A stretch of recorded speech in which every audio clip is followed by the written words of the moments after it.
I am Jeff. If you're new around here, I'm walking to the coffee shop as I do every morning, and I invite you to walk with me so we can unpack this a little bit. What does any of this have to do with growth? I believe that the process of growth starts with curiosity. Curiosity about, what if I do this? What if I don't do this? What if I do more of this? What if I do less of this? What if I changed in this way? It starts with curiosity. And then somewhere, when we get curious enough, I guess, we develop this belief that, if I do that, or if I do more of that or less of that, this will help me. This will change me. Again, whatever the situation is. So curiosity and then belief. And then the belief has become strong enough that we make a decision. Good morning, Scott. That we make a decision to take action. Then we take that action. We keep taking that action until it becomes part of our regular motion. And then that motion, if we sustain it, eventually becomes momentum. That momentum drives change. Change leads to growth. And I think, back to this idea of the abyss between our head and our heart, basically our mind and our heart. I don't know about you. I'm really good at overthinking things. I'm really good at paralysis by analysis. And, I get curious about a lot of things. I'm a curious person.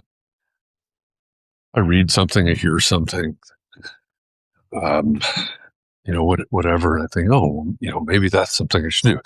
I start brainstorming. If you're here, maybe you landed on the About tab of my Substack and you read my comments about the 36 square feet or whatever it is of whiteboard space that I have. And just brainstorming and thinking and throwing all these ideas out, which, the ideas, curiosity, etc. But in a way, all of those things, all of that brainstorming, all of that thinking is a way, it could be a way for me just to keep thinking and not doing, to create this abyss. I think about this, I could be here, but I'm not. I could do this, but I'm not. I could, right? All those different versions of that create that abyss that Ram Dass is talking about. And somewhere in there, I think this is where the heart comes in. Somewhere in there, somewhere I touch on something that's on the whiteboard and I say, you know what? I believe that if I take action on this, good things will happen. Maybe say it that way. I think that's something that we all need to practice, is the head and heart. It's getting out of our head and into our heart. There's, if you have worked in any amount of therapy, often you might have heard of, what's fact and what's feeling. Different versions of that, getting out of your head, getting into your heart, right? Our minds, our brains are very, very powerful. And I think Ram Dass says your brain is powerful enough. We use our brains to create this abyss. And again, I think that applies to the comparison being the thief of joy, which has come up a number of times in the past, I don't know, several weeks at least. Our brains are super powerful. And I think that they are so powerful that they are good at creating problems for us. Somebody's backpack. That doesn't seem good. It's full of food. Look for it on the way back. Um, so, brains being powerful, us being good. Let's walk the new path. Brains being powerful, brains really good at overthinking, at creating that abyss. And to be clear, that abyss certainly keeps us from growth. That, well, somebody's rollerblades, somebody's helmet over there. When we spend all of our time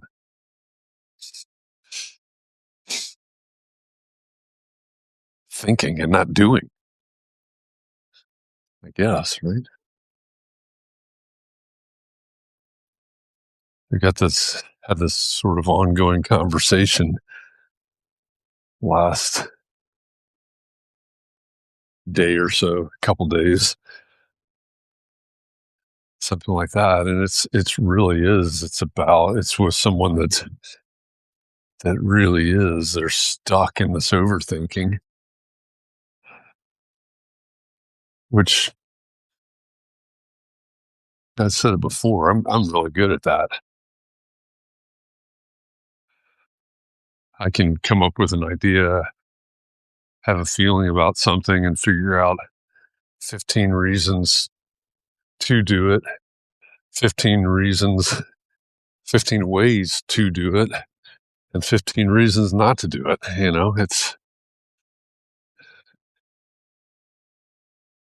That doesn't serve me well.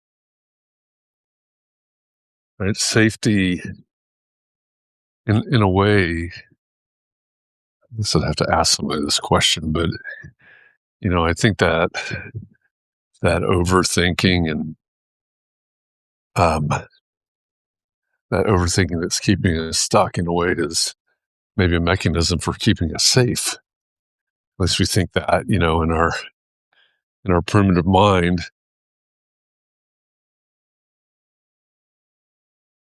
It's a great idea, but if I decide that I have to keep thinking about it until I have everything, absolutely everything figured out, then it'll remove the risk. It'll keep me from taking risk. Growth doesn't come without risk. Growth depends on risk. Change is risk, which is one of the reasons we often resist it. Our fight or flight, that part of our mind, that part of our evolution wants us to avoid the risk. But if you think about, back to the time when that part of our brains developed, if you were the proverbial caveman that saw the shadows on the wall, that was afraid to leave the cave because you saw the shadows on the wall, what eventually happens? Right? If you never take the risk to go outside, you eventually don't even survive.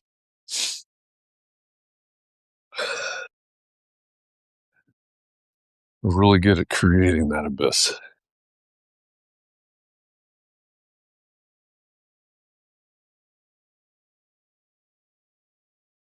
Morning, Nicole. just looking, this is like the second time I've walked on this part of the path, and this new path or the walk.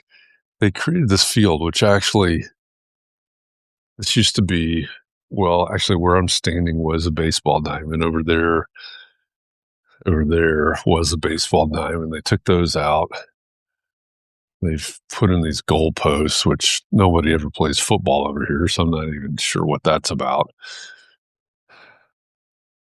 And then they graded and regraded. They put so much time into grading this field. They didn't put any drainage in. And it's going to be a lot of beautiful grass until it gets torn up. This fence has been up here for 3 years now, something like that. I don't have any idea when they're planning on taking it down. If they take it down this spring, when it's wet, this will all get torn up. I mean, it's already torn up from construction.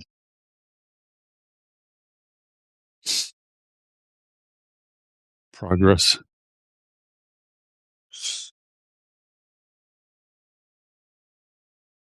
Come over here. This old bridge. Always kind of love these old bridges that we have here in the city. I even love the graffiti on them.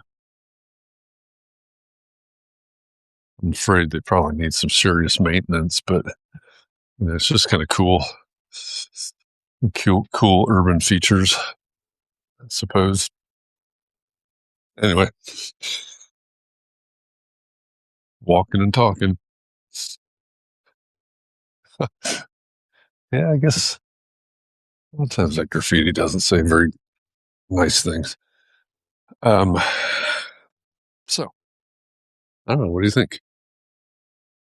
What abyss are you creating?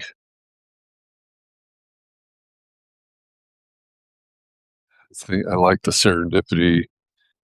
So yesterday we were talking about I think it was the February 17th entry in the Daily Stoic about happiness versus yearning. And we often talk about the idea, which is related to the happiness and the yearning, but the idea that comparison is the thief of joy. And the Ram Dass, the quote, and then the accompanying article on Substack, which I restacked.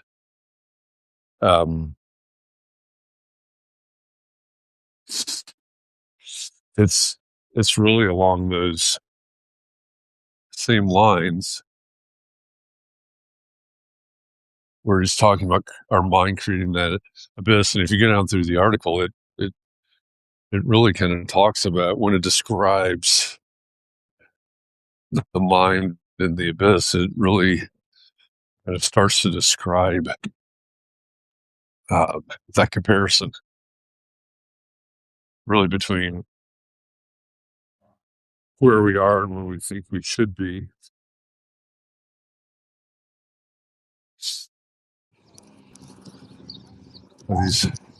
These recurring themes. Uh-oh, internet connection is unstable. Why? I think the Apple designed obsolescence of my phone is really starting to kick in. Let's see. Nicole says, I love the hidden city infrastructure, the history of it, the mundane. Yeah, what's that? I don't even know if it's still on. I haven't listened to NPR in so long. Terrestrial radio. Who's the guy that he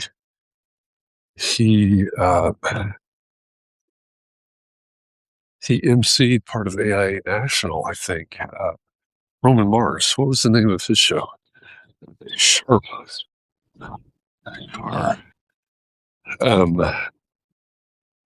What's the name of Roman Mars show? He kind of talks about that in his show of the hidden I forget what the name of it is. It's sort of the hidden structure behind our cities. Anyway, it still says my internet is unstable. I don't know. Hopefully you can hear me.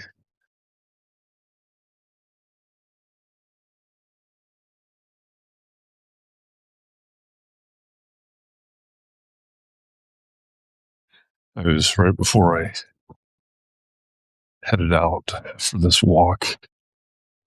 I get this really long text message. I was trying to get the dogs in.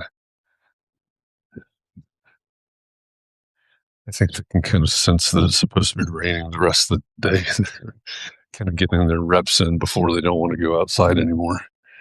It starts raining, they're not going to want to go outside. But it's this really long text message. And it feels like it was really kind of about this Ram Dass quote. So somebody sort of lamenting about realities of life.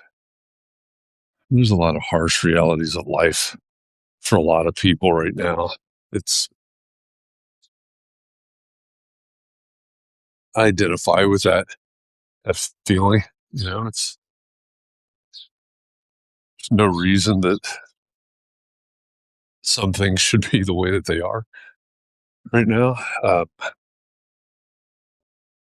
For a lot of people, things are getting harder and harder every day, whether it's just the emotional toll or financial toll. It's the reality. It's the economy and society and everything else. And so, that reminds me. Sorry, squirrel. Need to message somebody back, but really sort of lamenting about it was kind of a lack of joy, almost sort of mundane stuff. Using that term that Nicole used a minute ago, but and as I was reading, and of course, I was getting ready for this walk and continue the conversation about the Ram Dass quote. And I thought, I think that's it, right? I think that whole text message was about, the whole Lamentations. Not to get biblical, but the whole Lamentations of the text message was really about the gap that this person's mind is creating, and it's not to dismiss it, not at all. To dismiss it, not to deny reality or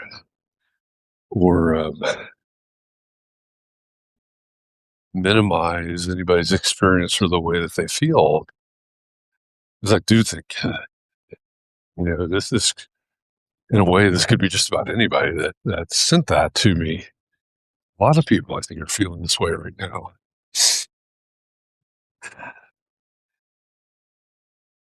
And that's why I think, when we read things like what I talked about yesterday, the Epictetus quote about happiness and yearning from the Daily Stoic, or this Ram Dass quote is, I get to walk a mile and a quarter or whatever it is over here to the coffee shop and talk about this stuff. And some of it I have to live, in a very too close to the bone kind of way. And I know other people are experiencing even harder things. And so it falls into easier said than done a lot of times. And I think that's part of one of the tricks of our minds and our emotions. My therapist uses this term. Is it titrate? Is that the right word? It's a medical term. She said, I don't think it's the right way to use it, but I don't have a better term. She says we have to be able to titrate our despair. in times like this, where there can be so much despair, so much distress around us, we have to be able to, at times, put these things down, dial the despair back for a minute, and find a way forward. Cole says, I'd love to find an old worn down abandoned gas station to turn into my office. They have all been torn down for development. You can find a couple around here, actually. Um, I'll get you a macchiato. Scott, things don't have to be new and shiny to have value. Same with people. 100%. It's one of the beautiful things about humans, right? Is imperfection. I don't remember who the interview was with, but Simon Sinek. Saw a clip of Simon Sinek yesterday. He was talking about that, right? The beautiful thing about humans is our imperfection. All right, I made it. Made it to the coffee shop. So something to think about. What kind of abyss, what kind of gap is your mind creating that your heart need to engage your heart so that you can span that gap? Take a look at my Substack. I restacked that Ram Dass post. Maybe you'll find some value in that. Thanks for walking with me. All right, half vanilla chai it is. See you tomorrow.